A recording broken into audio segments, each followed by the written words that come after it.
yang muslim.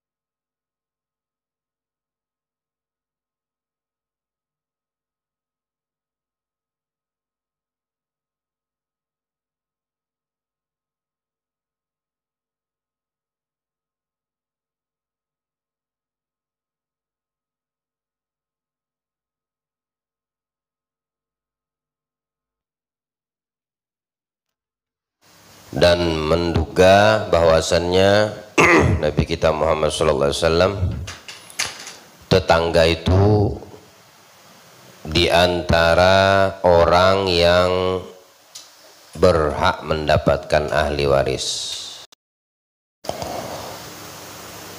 Berkaitan tentang waris itu hanya mereka yang telah ditetapkan oleh Allah atau ditentukan oleh Allah di dalam Al-Quran yang boleh menerima daripada waris.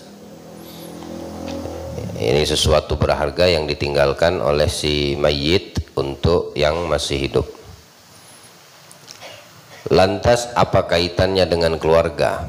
Tidak ada ikatan nasab, wala ada ikatan darah ataupun ikatan famili keluarga, tapi menunjukkan pentingnya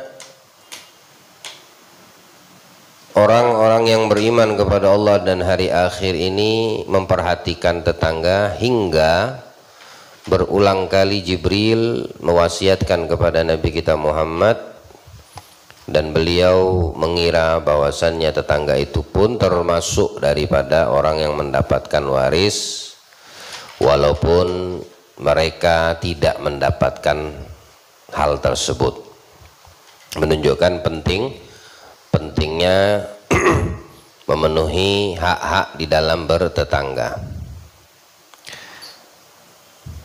Nah, di sini akan kita sedikit kupas lebih dalam perihal hak tetangga sebagaimana yang disabdakan oleh Nabi alaihi salatu wassalam di dalam hadisnya, man kana yu'minu billahi wal yaumil akhir falyukrim jarahu. Siapa orang yang beriman kepada Allah, beriman kepada hari akhir, hendaknya mereka memuliakan tetangga, ya, memuliakan tetangganya. Dua pengucapan kalimat beriman di sini adalah termasuk dari rukun iman, ya. Rukun iman yang 6, yang pertama iman kepada Allah dan beriman kepada hari akhir juga termasuk ada di situ yang kelima. Tanda-tandanya bagaimana kalau orang itu beriman kepada Allah, beriman kepada hari akhir, dia faham cara memuliakan tetangganya. Ini salah satunya. Ya. Banyak lagi tanda-tanda orang yang beriman kepada Allah dan beriman kepada hari akhir. Apa? Menjaga mulut. Diam kalau tidak penting, tidak bagus, tidak dia berbicara. Itu tanda-tanda orang yang beriman. Jadi kalau orang banyak bicara, apa dia tidak beriman? Tidak juga seperti itu. Kalau banyak bicara, upayakan yang dibicarakan yang baik, yang bagus, nasihat. Seandainya yang dibicarakan itu banyak bicara, tidak ada manfaat, bahkan menyakiti orang lain, hendaknya kalian diam, kata Nabi. Itu lebih baik daripada banyak bicara tapi menyakiti orang yang ada di sekitar kita. Nah, ini tanda-tanda mereka beriman kepada Allah dan hari akhir. Banyak bicara, bisa, tapi yang baik yang keluar, tidak menyakiti orang yang mendengar. Atau tidak banyak bicara, banyak diamnya lebih bagus. Itu tanda-tanda. Salah satunya memuliakan tetangganya. Apa maksud daripada memuliakan tetangga di sini? Al-Imam Muhammad bin Abdullah Al-Jarani Ad-Dimyati di dalam kitab Al-Jawahir Lu'lu'iyah menjelaskan falyuhsin ilaihi bil bishri wa talagatul wajhi. Memuliakan tetangga yakni hendaknya kita berbuat baik kepadanya. Dengan apa? Dengan selalu memberikan kegembiraan, menyenangkan hati mereka, ya. Atau murah senyum dengan tetangga kita. Jangan merengut, jangan cemberut. Kalau ketemu tetangga ucapkan salam, tegur, sapa, ya, jangan pura-pura tidak tahu. Ini diantara makna atau penjabaran memuliakan tetangganya. Berbuat baik kepada tetangga kita, ya. Ini salah satu cara memuliakan tetangga dan bukti orang tersebut beriman kepada Allah dan hari akhir.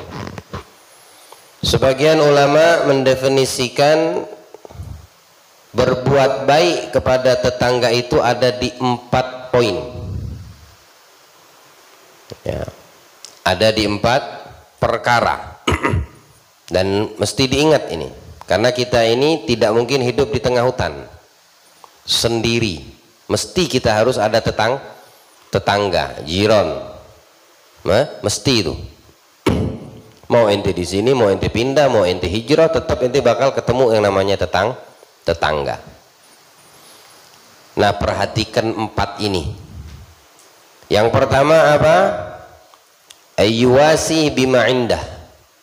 Memberikan untuk tetangga apa yang ada kita miliki. Dari apa yang kita punya, kita berikan juga kepada tetangga. Maksudnya apa?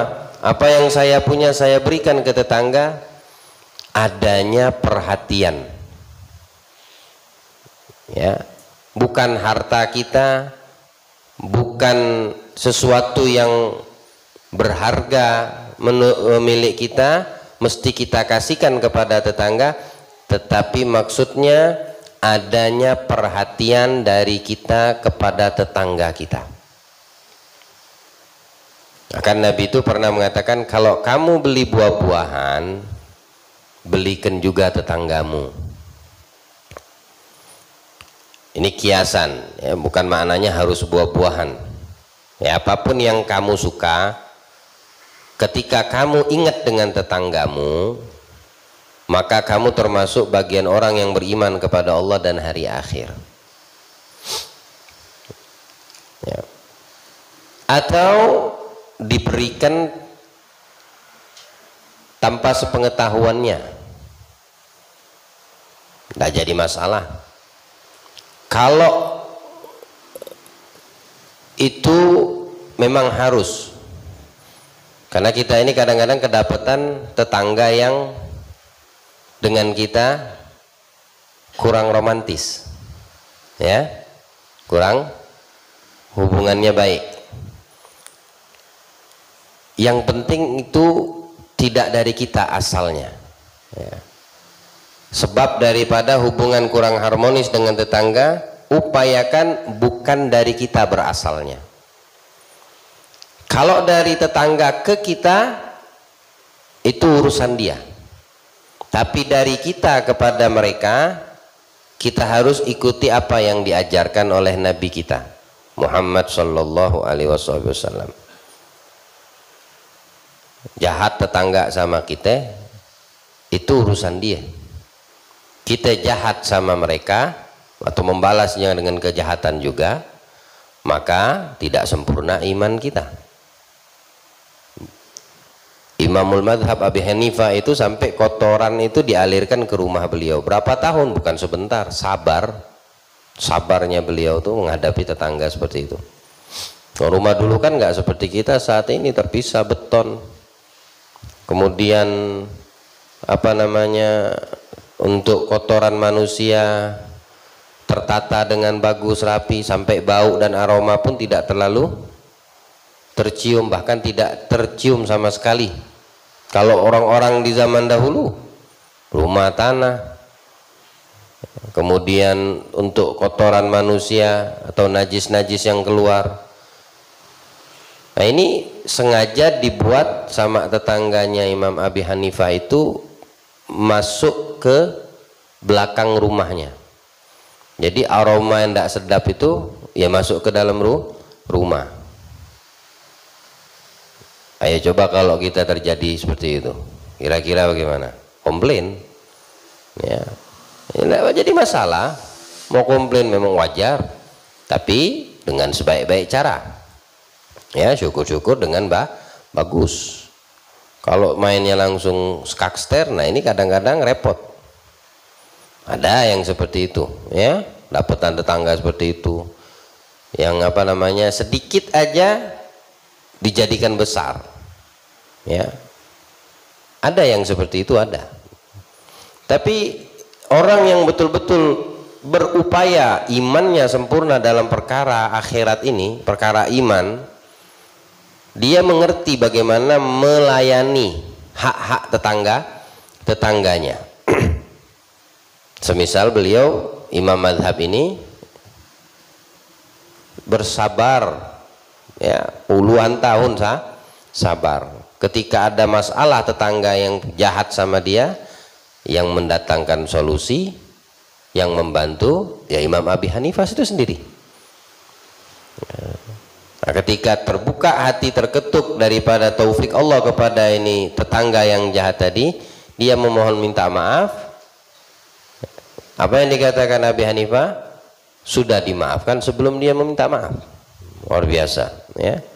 Ini orang yang seperti ini memiliki kedudukan yang tinggi kepada Allah dengan hati yang bersih, ya, dengan betul-betul menjaga hak-hak tetangga dan memahami maksud daripada sabda Nabi Muhammad SAW, walaupun realitanya sulit, berat, namun mereka berupaya, berusaha, dan menjalani penuh dengan keikhlasan. Itu yang pertama, ya, berbuat baik dengan tetangga itu yang pertama.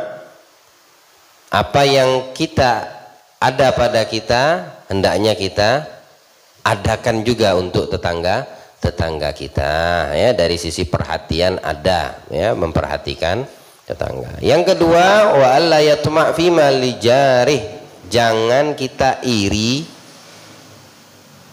terhadap apa-apa yang dimiliki tetangga.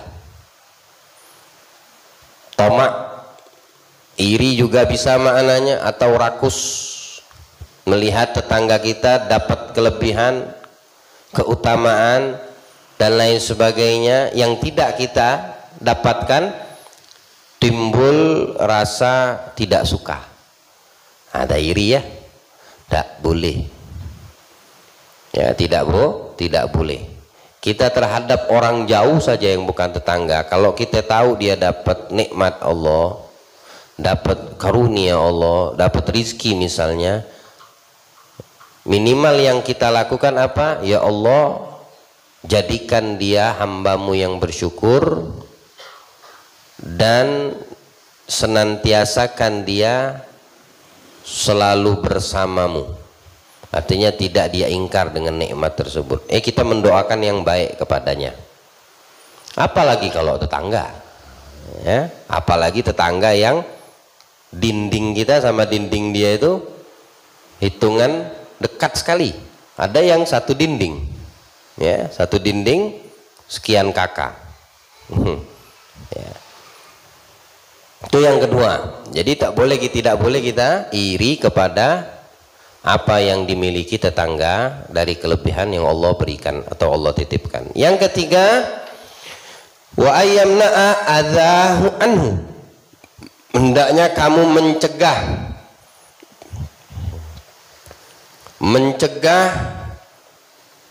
dirimu dari perbuatan tetanggamu yang tidak baik.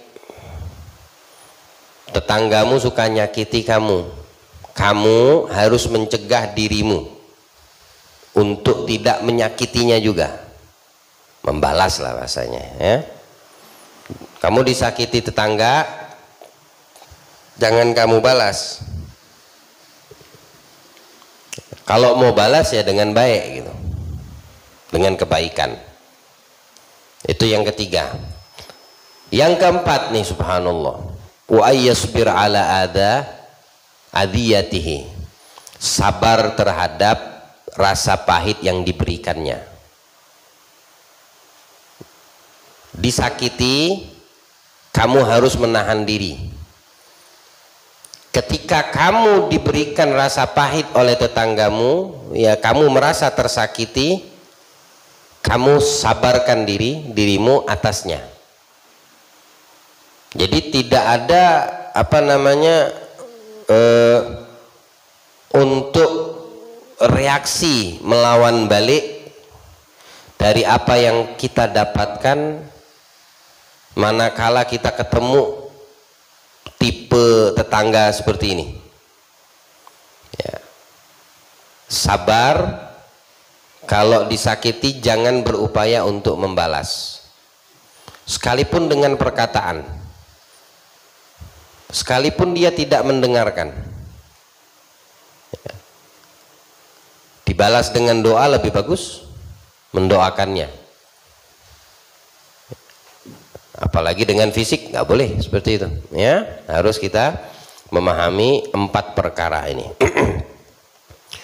Diriwayatkan olehnya Muawiyah bin Haidah radhiyallahu taala anhu, hadis marfu, ya, ini hadis marfu yang dari sahabat langsung kepada Nabi sallallahu alaihi wasallam. Haqqul jar, hak-haknya tetangga itu, kata Nabi, in marada ottahu, kalau kamu dapat kabar informasi dia sakit, upayakan kamu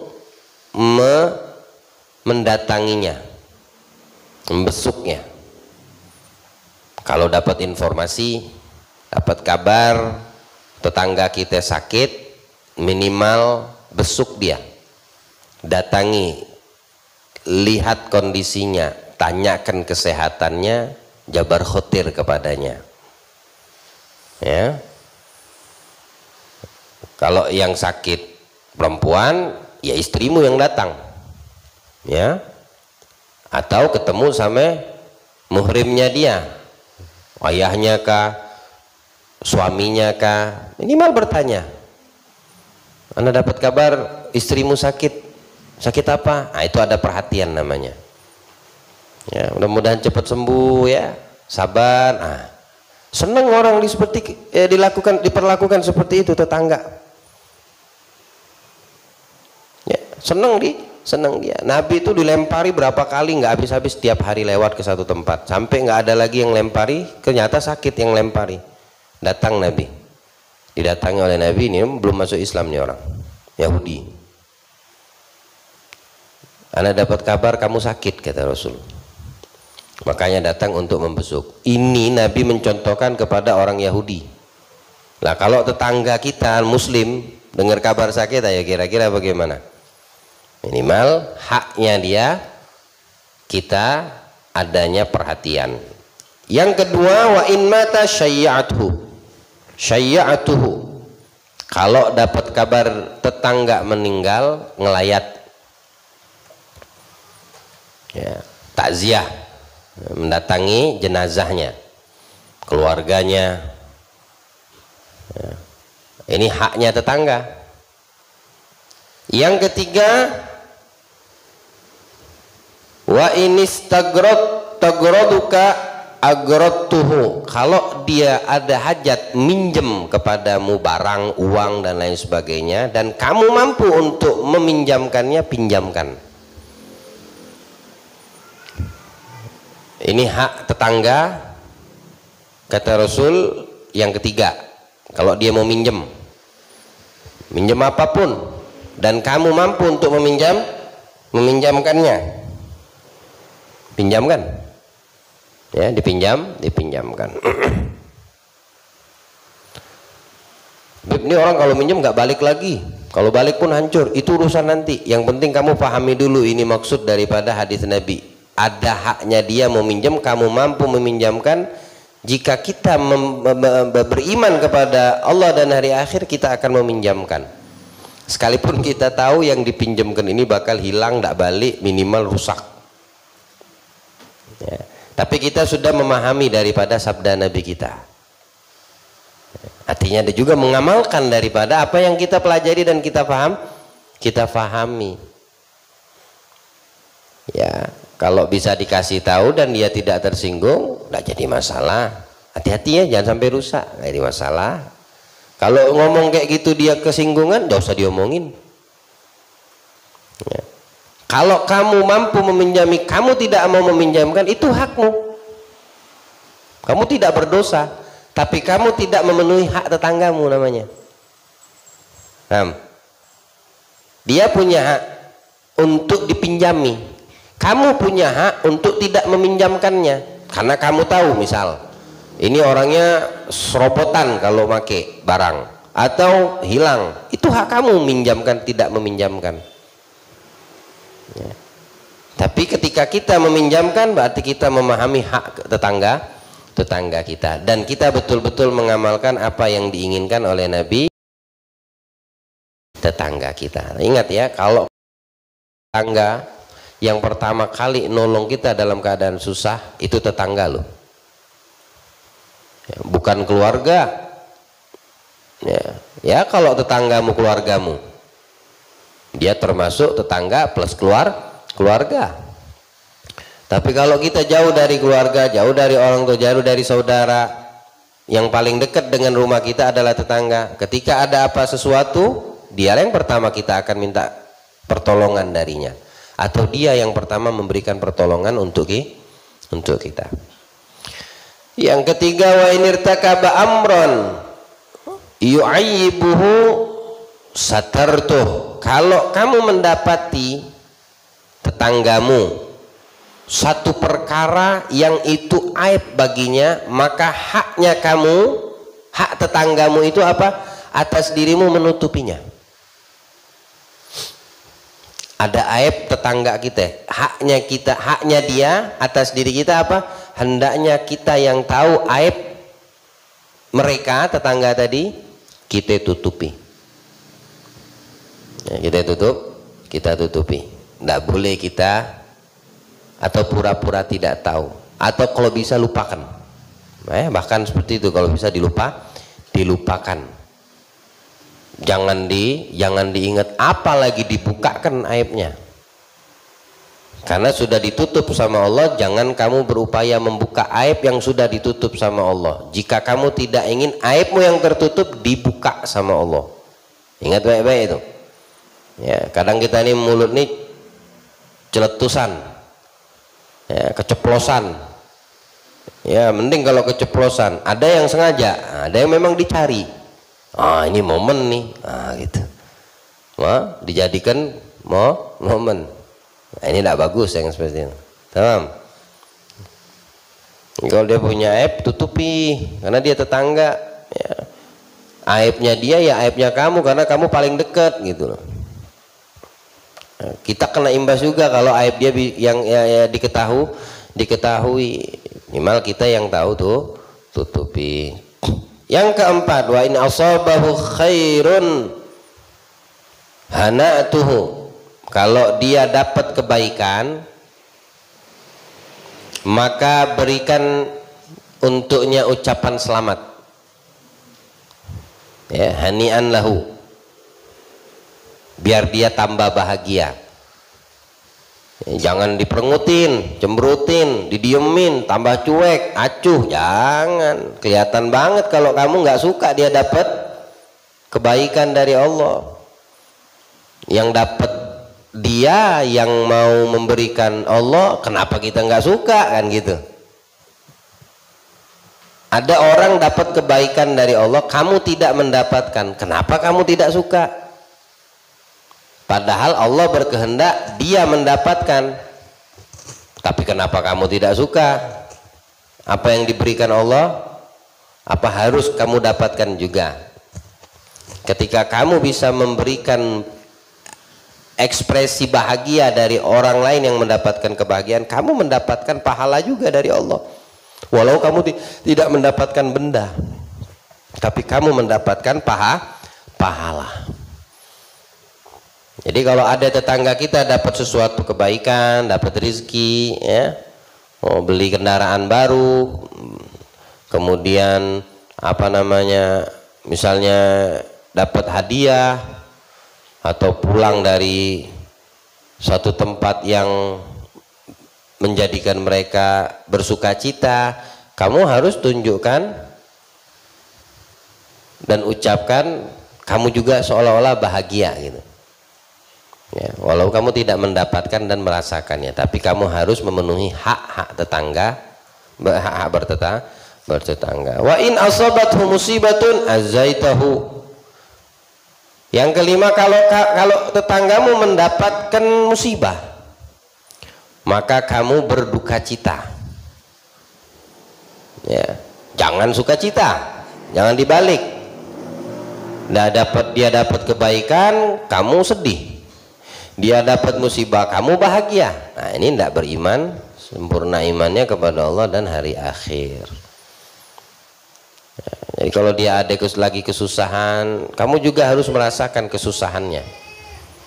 Ya, mungkin apa yang bisa dibantu sehingga meringankan beban dan kesusahan yang ini hak namanya hak tetangga.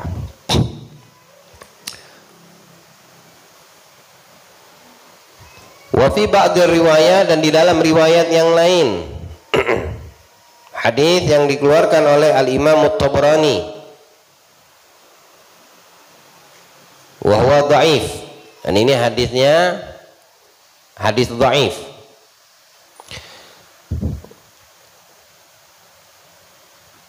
Wa in ishtaraita fakihatan fa ahdi lahu minha. Ini tambahan lanjutan daripada hadis yang tadi ya. Ini berapa? Kelima ya. Nah, yang keenamnya, kalau kamu beli buah-buahan, maka hadiahkan juga untuk tetanggamu. Ya, walaupun hadisnya dhaif, fadilatul amal labas. Ya, untuk mengamalkan itu dianjurkan karena mustahab, ya, bagian daripada sunnah Nabi. Fa'ilam taf'al fa'adkhiluha sirran.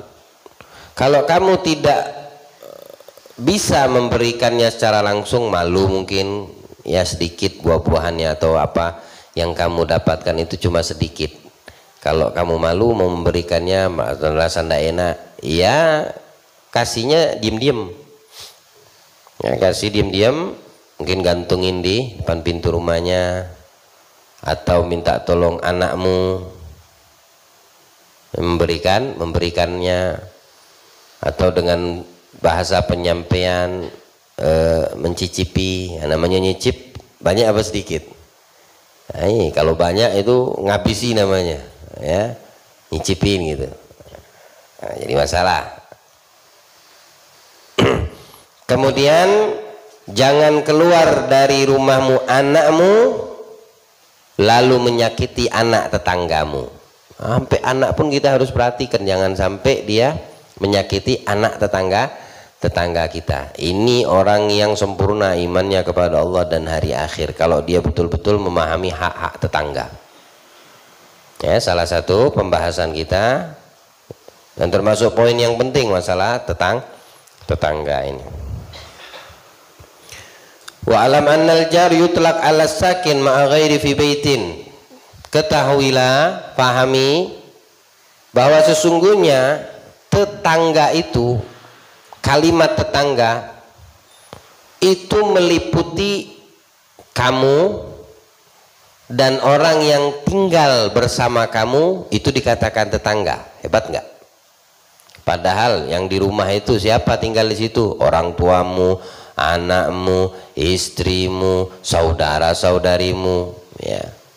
Itu family, keluarga, sekaligus dikatakan tetangga. Yang bersamamu satu atap di dalam rumah itu termasuk tetangga dalam satu rumah. Ini harus dipahami. Ini meliputi dari makna kalimat tetangga itu tidak harus yang di sebelah rumah kita, daripada orang yang bukan ada ikatan keluarga dengan kita. Bahkan yang ada ikatan keluarga dengan kita itu bisa dikategorikan tetanggamu. Artinya kamu dengan selain kamu. Cuma ada tambahan di sini. Dia tetangga plus my family, keluarga. Nah, itulah sabda yang dimaksudkan. Ada 3 kategori kata Nabi dalam kitab tuh, ya. Kafir, orang kafir, iya tetangga, tapi tidak seiman, namun dia tetangga, ya. Yang kedua ada 2 hak, siapa? Nah, kemudian ada juga yang tiga hak. Kalau yang 2 hak siapa? Tetangga di luar muslim, dia tetangga plus muslim. Kalau kafir tadi punya hak tetangga, tapi tidak dalam sisi keyakinan. Yang kedua 2 hak tetangga, plus dia Islam.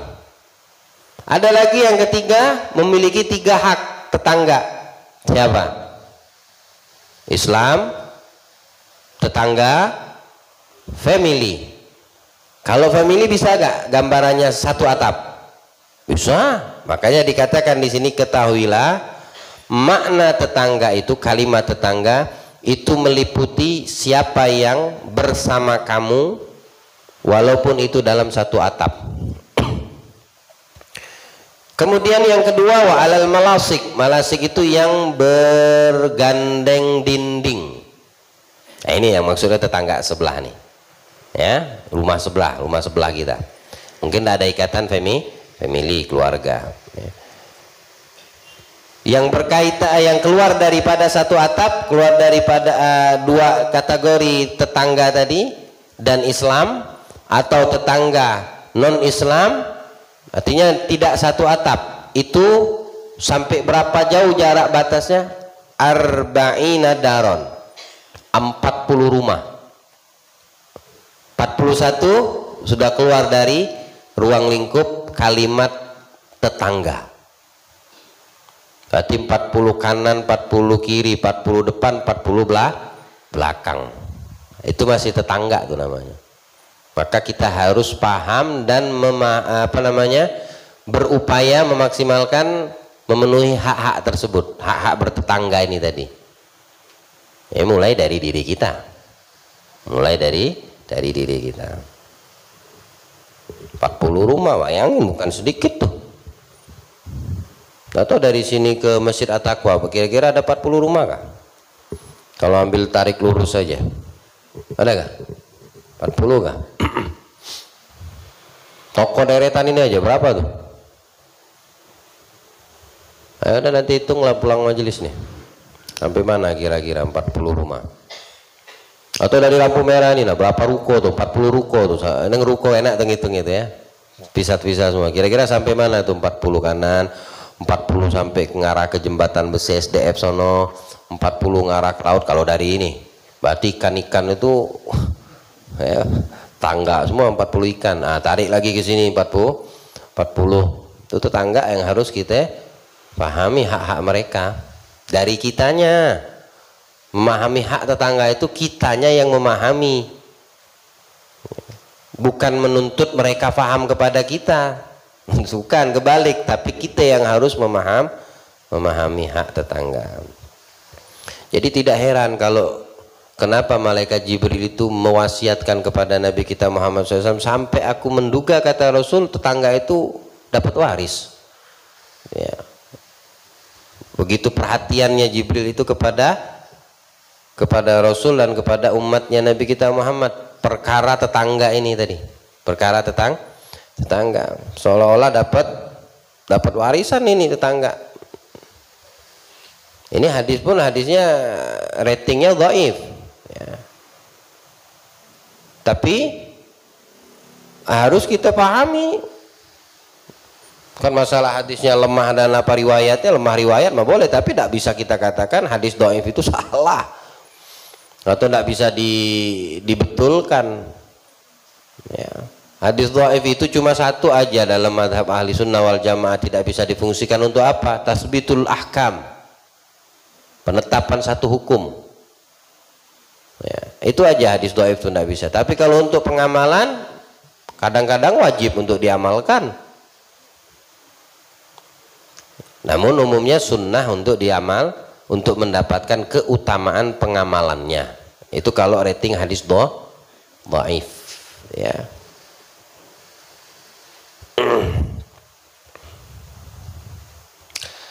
Wa minha ma fi riwayat an Anas aidan marfu'an.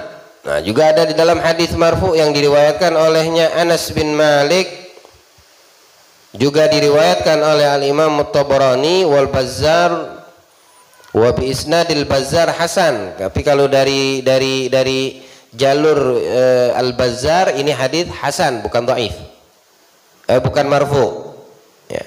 Apa Rasul bersabda? Ma amana nabi, tidak orang itu dikatakan beriman kepadaku, mengimani Nabi Muhammad maksudnya, man bata syab'an wa jarahu ja'iun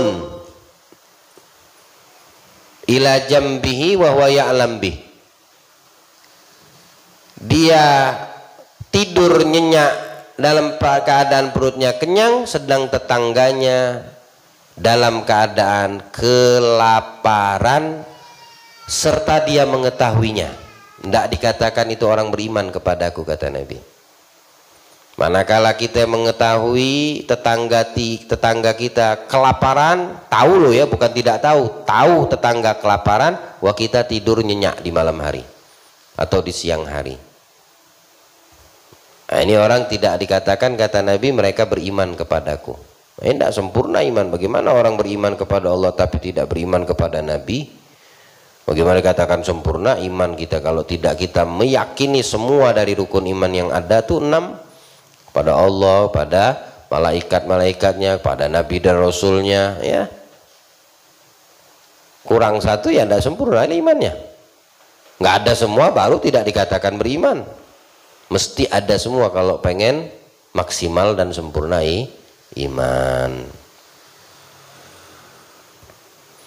Wa minha, di antara yang diriwayatkan olehnya Abdullah bin Umar radhiyallahu anhuma, anna Nabiy sallallahu alaihi wasallam, rawahu al-Asbahani, Nabi bersabda, berkata, kam min jarin yata'allaq bi jarihi yaumal qiyamah, berapa banyak, kata Nabi, tetangga dengan tetangga, antar tetangga nanti mempunyai ikatan pada hari kiamat. Ya, tetangga sama tetangga itu mempunyai hubungan, mempunyai tanggung jawab, mempunyai ikatan nanti di hari kiamat. Satu sama lain berkata, ya Rabb, hadza aghlaq babuduni famana'ani ma'rufah. Ya Allah, ini orang tetanggaku selalu nutup pintu untukku dan mencegahku untuk mengenalnya. Hebat enggak? Artinya dia bisa nuntut nanti di hari kiamat.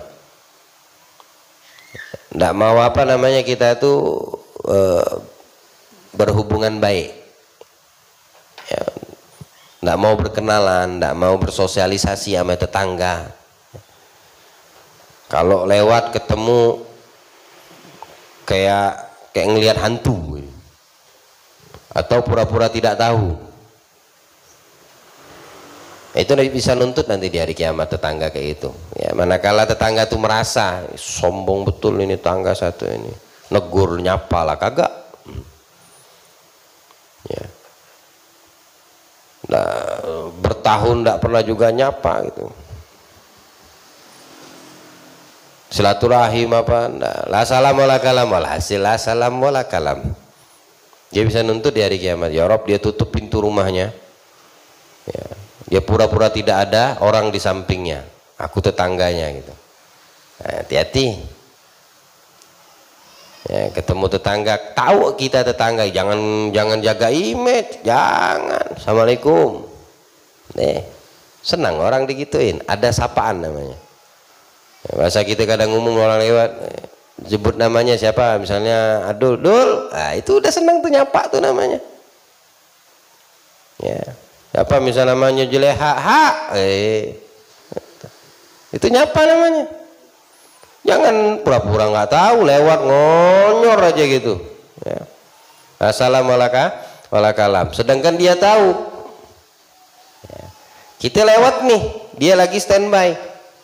Dia lagi duduk, kadang lagi di teras, tetangga kita tuh misalnya, kita lewat. Itu kita yang nyapa.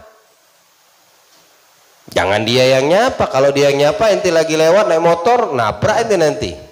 Ya, tapi ente yang nyapa. Assalamualaikum misalnya tadi. Paling bagus apa? Mengucapkan salam itu sekaligus mendoakan. Jabar khotir lah ya, namanya jabar khotir. Minimal di situ.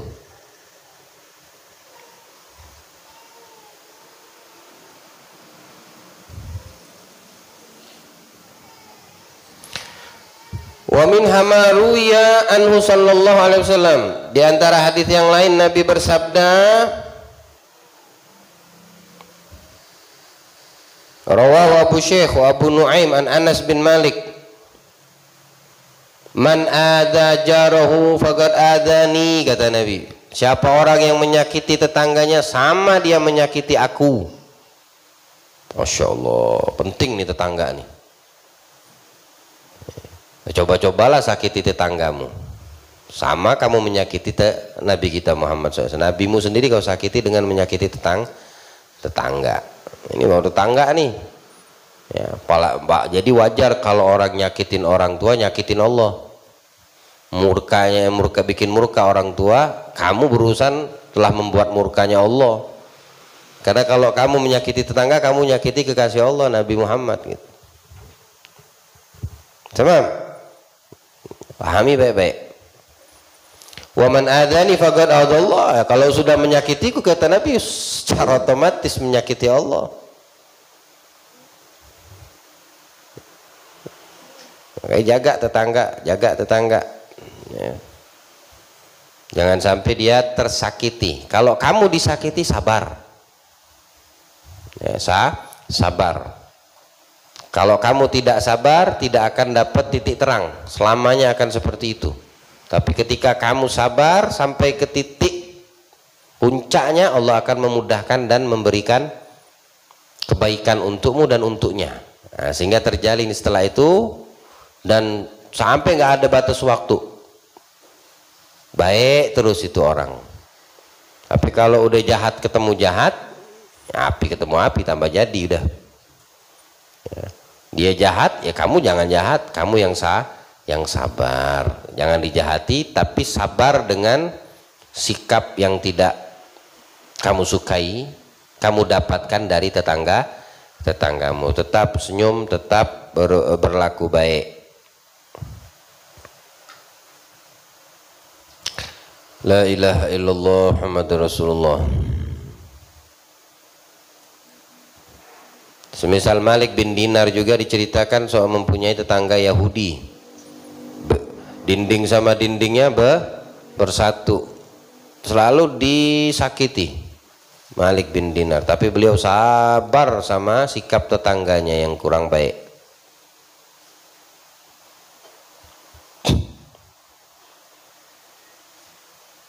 Amalannya ya ini hadis.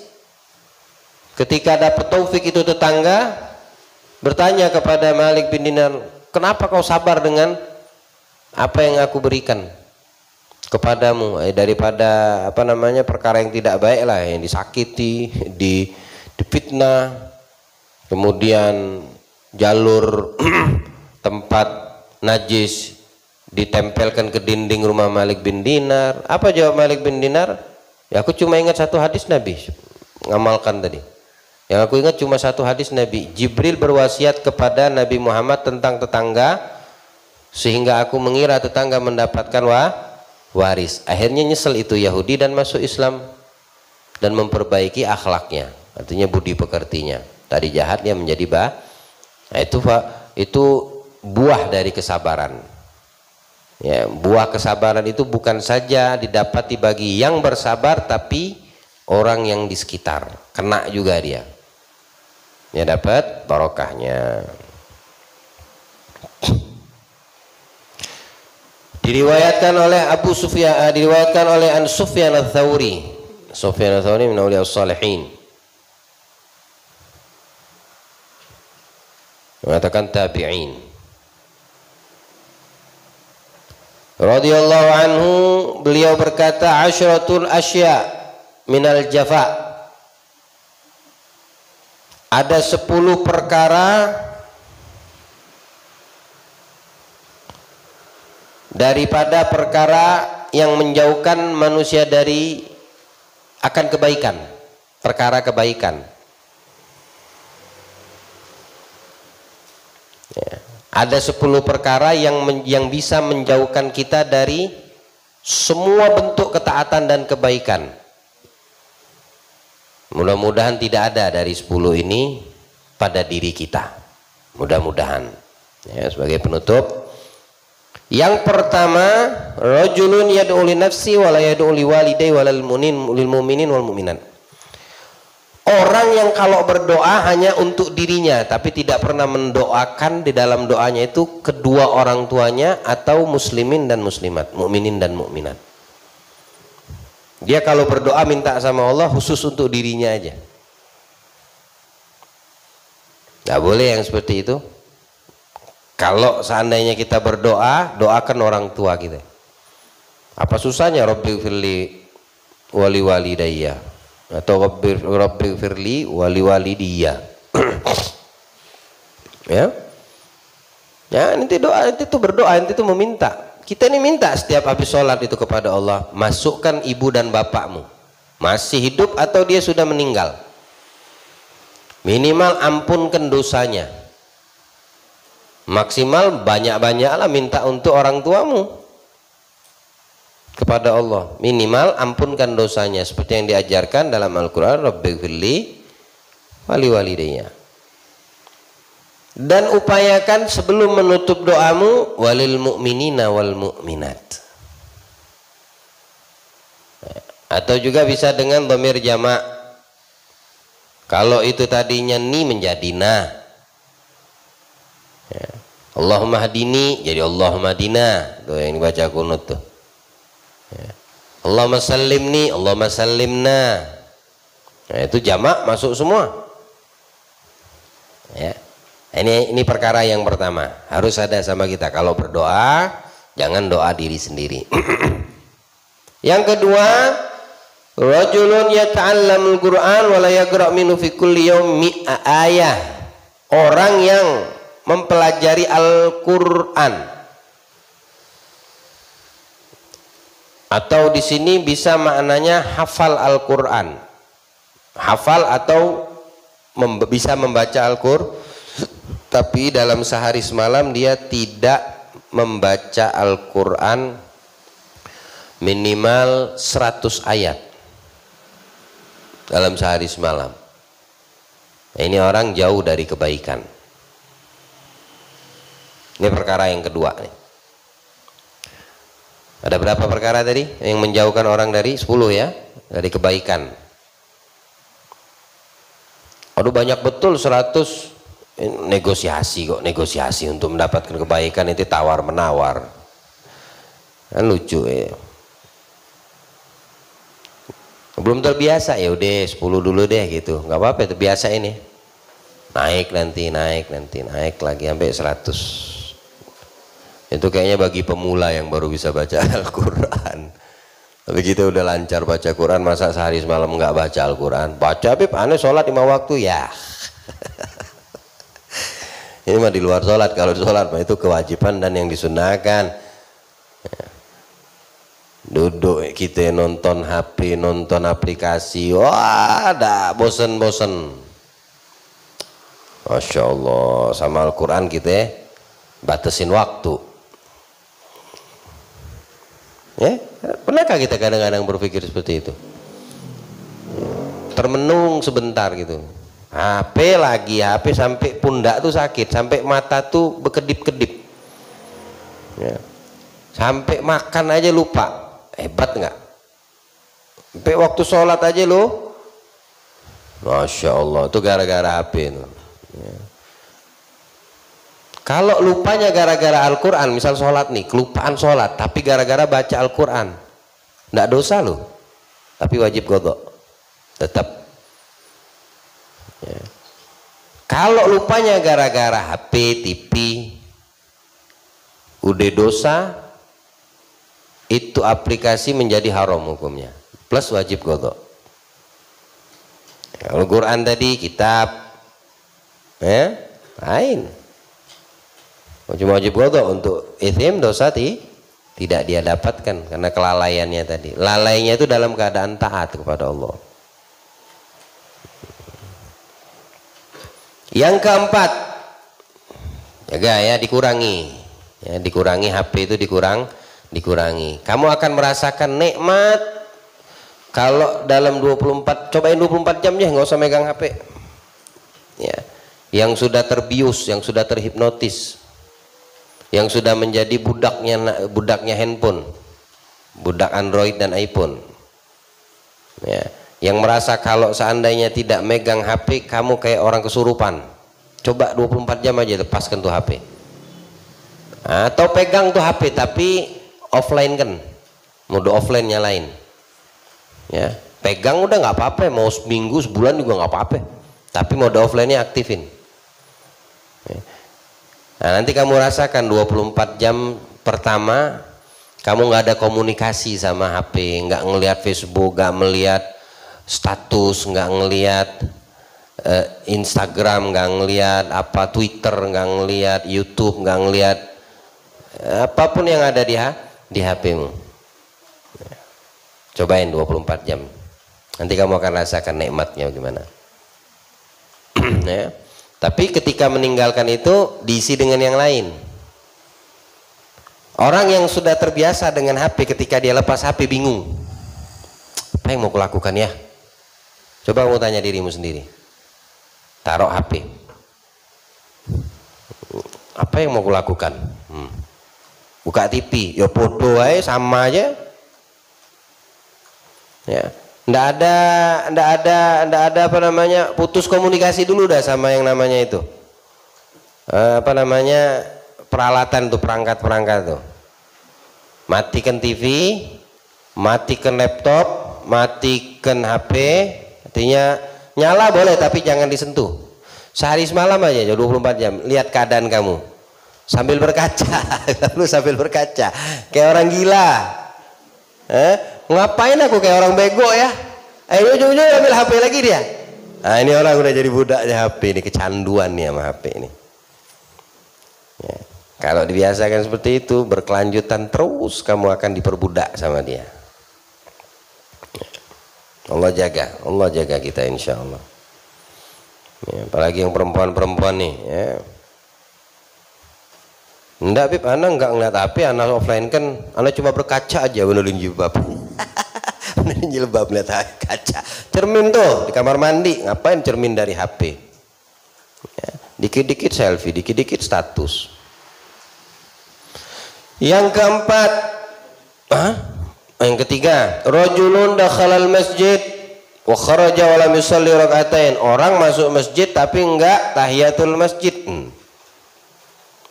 Ini keluar dari etika mukmin. Adabnya masuk masjid itu 2 rakaat tahiyat, penghormatan. Tempat mulia, tempat suci, itu rumah Allah.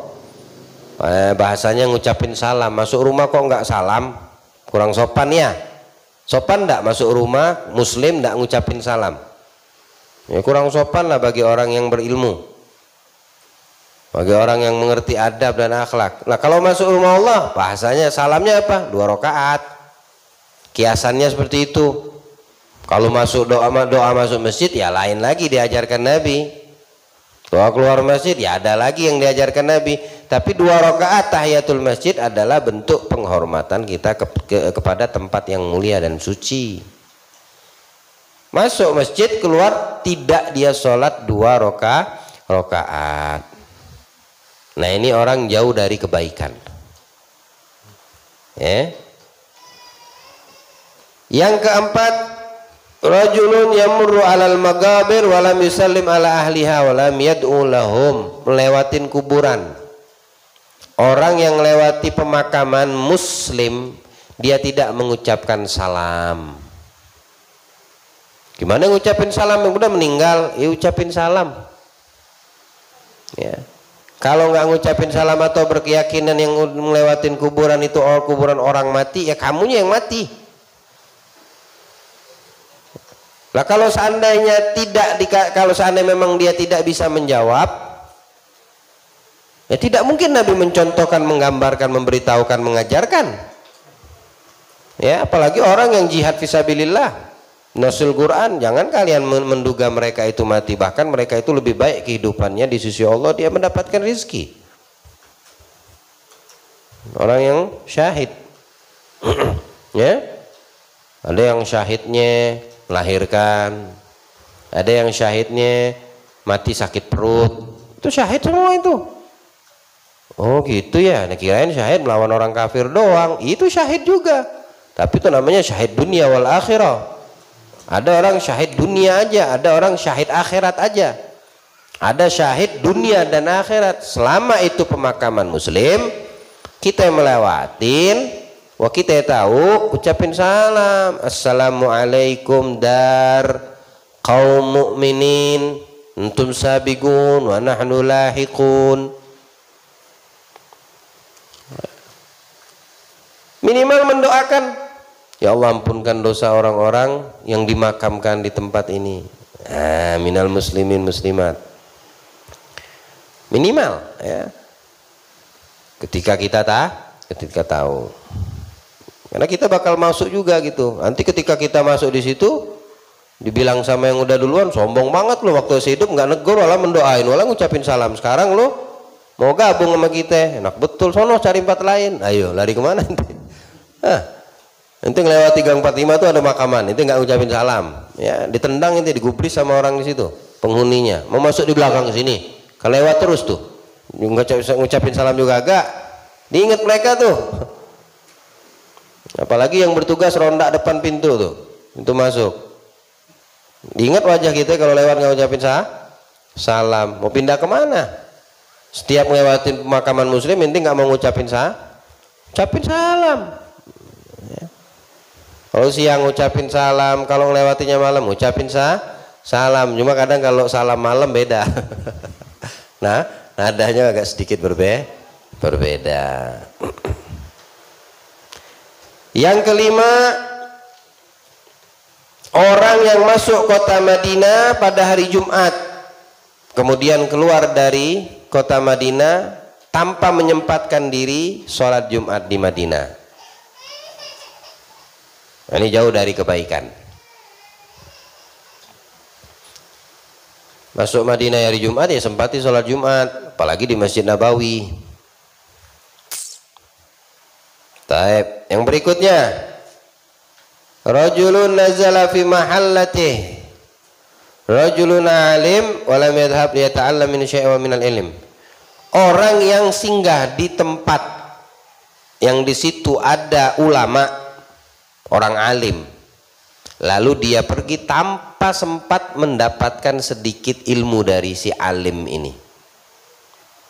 Minimal ziarah, mendatangi silaturahim, ada majelis singgah, kan dia bakal keluar lagi. Misalnya kita musafir nih, sempatin ya, paling enggak kita dapat ilmu, ada yang bisa kita dapetin saat kita keluar, karena di tempat itu ada ada orang alim. Beda kalau ente ke tempat yang kagak ada orang alimnya, ya nggak jadi masuk ke dalam kategori ini.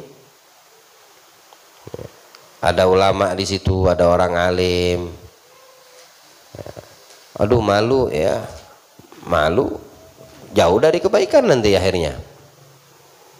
Namanya silaturahim, besar pahala, panjang umur ya, plus dapat ilmu lagi gitu. Kalau ada orang alim. Yang berikutnya,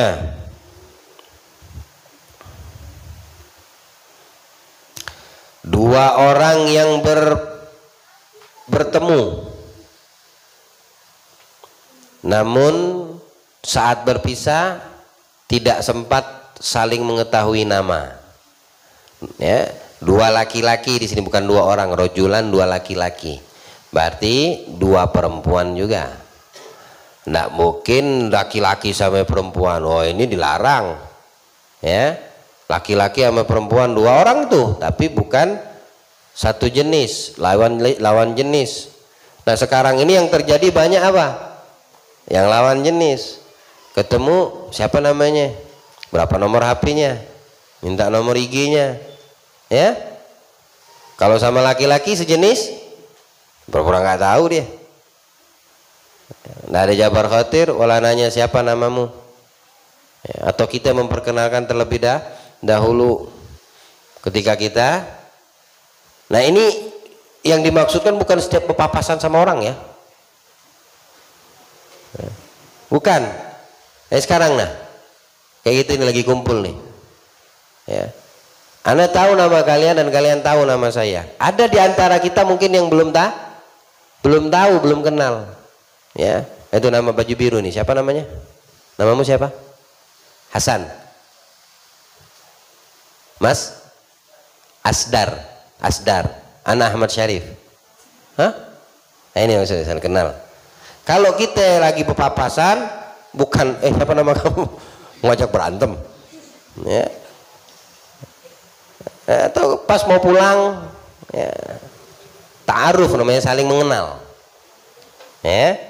Ibu-ibu juga yang di dalam tuh mungkin ada yang satu sama lain belum kenal. Udah kenal semua kah yang di dalam?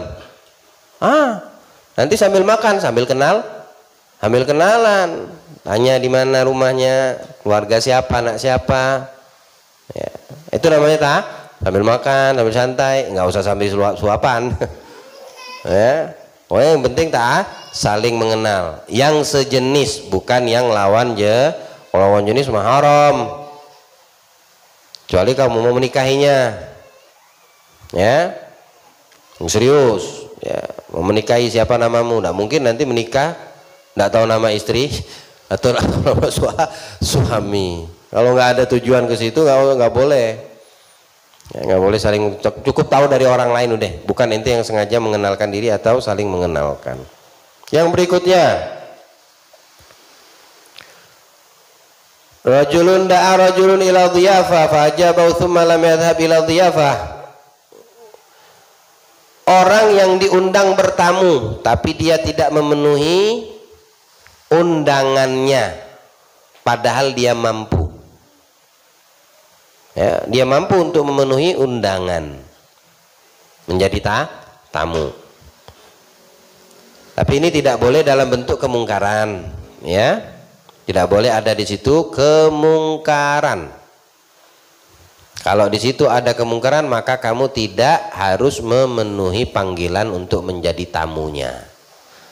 Entah itu pernikahan ataupun acara yang sifatnya mengundang banyak orang, termasuk dirimu dapat undangan. Ya.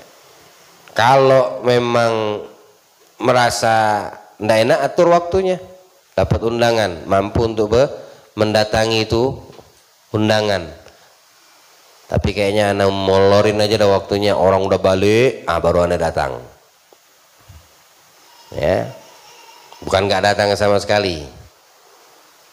Kenapa kalau anda datang sekarang? Wah, ini di tengah di kerumunan kemungkaran nih. Laki perempuan campur aduk. Waduh, nggak mau deh aneh. Nantilah. Ya, anda sudah aturin waktu. Orang udah nggak ada. Sohibul bait yang ngundang udah ngantuk berat mau tidur berhenti bergedor rumahnya, kacau itu.